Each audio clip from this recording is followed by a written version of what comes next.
बिहार के मुख्यमंत्री नीतीश कुमार के आलोचक उन पर किसी न किसी के सहारे रहकर राजनीति करने का आरोप लगाते रहे हैं। शुरू से ही जॉर्ज फर्नांडिस तो कभी लालू यादव तो कभी बीजेपी का नाम लिया जाता रहा है, लेकिन नीतीश की विचारधारा ऐसी रही है जिससे आरजेडी सहित बीजेपी को कोई परहेज नहीं रहा है। तो सबसे पहले नमस्कार, आप देख रहे हैं न्यूज़ और मैं आपके साथ विपिन।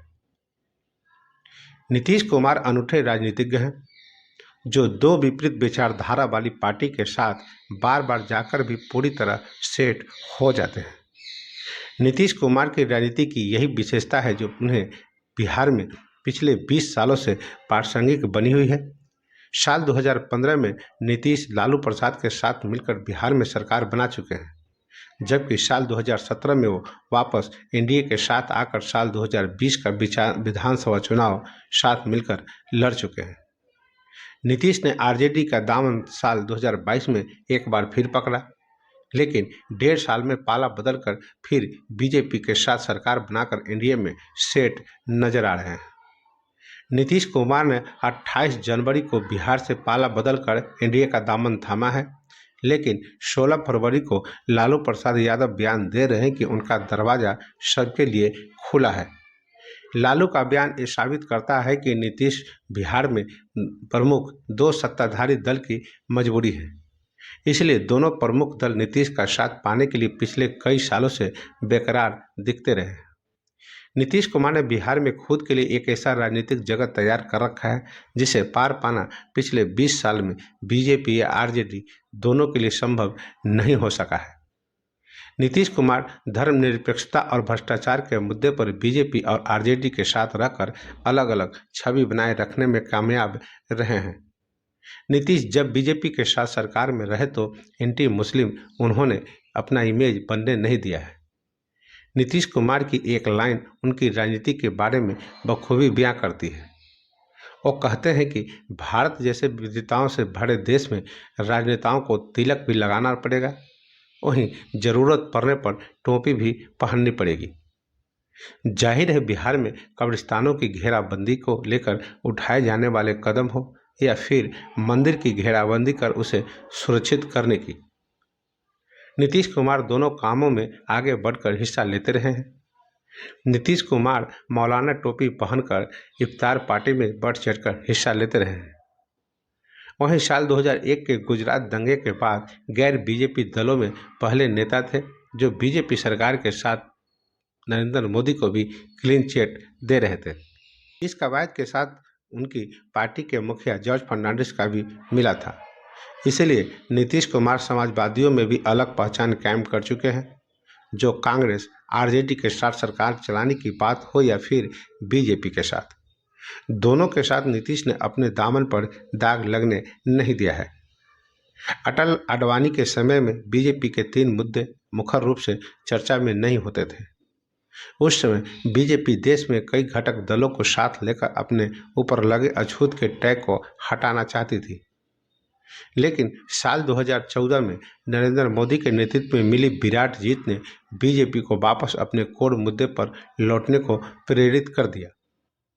नीतीश कुमार ने शुरुआत में बीजेपी से नाता तोड़कर अलग चलने का प्रयास किया लेकिन साल 2014 के लोकसभा चुनाव में नीतीश को मिली महज 2 सीट ने नीतीश कुमार को वैकल्पिक राजनीति के लिए विवश कर दिया। नीतीश ने अपने धुर विरोधी लालू प्रसाद के साथ गठबंधन कर साल 2015 के विधानसभा चुनाव में बीजेपी को जोरदार पटखनी दी, लेकिन एक गठबंधन साल 2017 में औंधे मुंह गिर पड़ा। जाहिर है नीतीश ने भ्रष्टाचार के मुद्दे पर आरजेडी को खोजकर किनारा किया, लेकिन बीजेपी के साथ सरकार बनाकर नीतीश अब बीजेपी के एजेंडे पर समझौता करने को विवश थे। नीतीश ने व्यवहारिक राजनीति को समझते हुए उन मुद्दों पर बीजेपी को चुपचाप समर्थन दिया जिसका कभी साल 2014 से पहले वो विरोध किया करते थे। हाल ही में जनता दल यू के प्रधान प्रवक्ता केसी त्यागी साफ शब्दों में कहा कि जनता दल यू की विचारधारा इस तरह की है, उसे बीजेपी या कांग्रेस समर्थित दलों के साथ जाने में कोई दिक्कत नहीं होती है।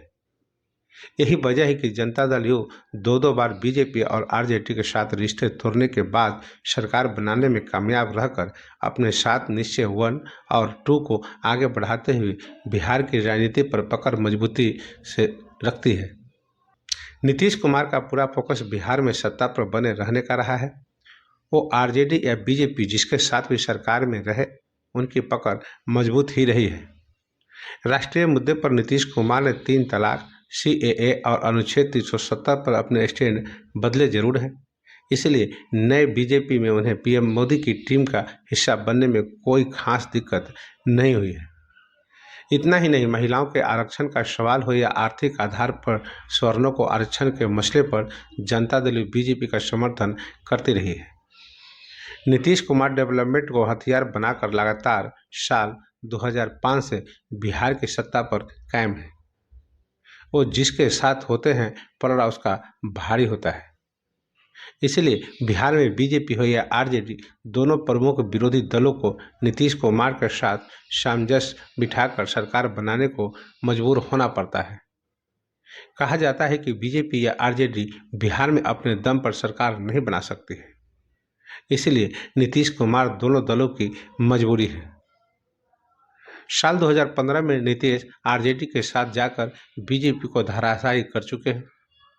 साल 2019 के लोकसभा चुनाव में बीजेपी और जनता दल की जोड़ी 40 में से 39 सीटें जीत चुकी है।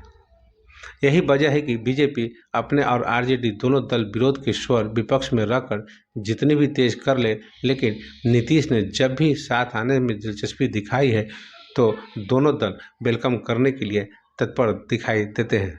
नीतीश का और जनाधार जो साथ के दलों को अजय बना देता है। नीतीश कुमार बीजेपी के साथ मिलकर एंटी लालू वोट को इकट्ठा कर सरकार बनाने में सफल रहे थे।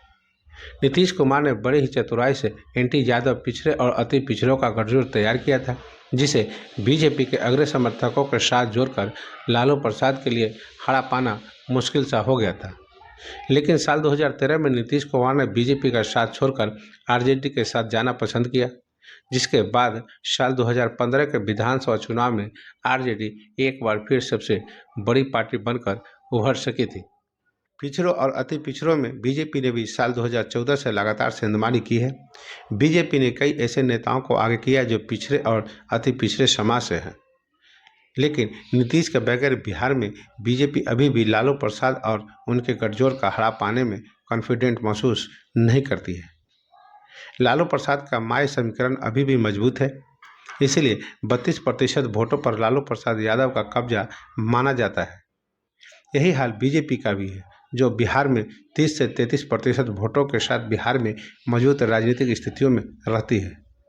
लेकिन नीतीश कुमार का 13 से 18% वोट अहम हो जाता है, जो जिसके साथ जुड़ता है उसे अजय बना देता है। और यही वजह है कि नीतीश कुमार समता पार्टी के निर्माण के बाद से ही राजनीति के धुरी बन गए हैं। तो बस अभी के लिए इतना ही। अब हमें आज्ञा दीजिए। नमस्कार।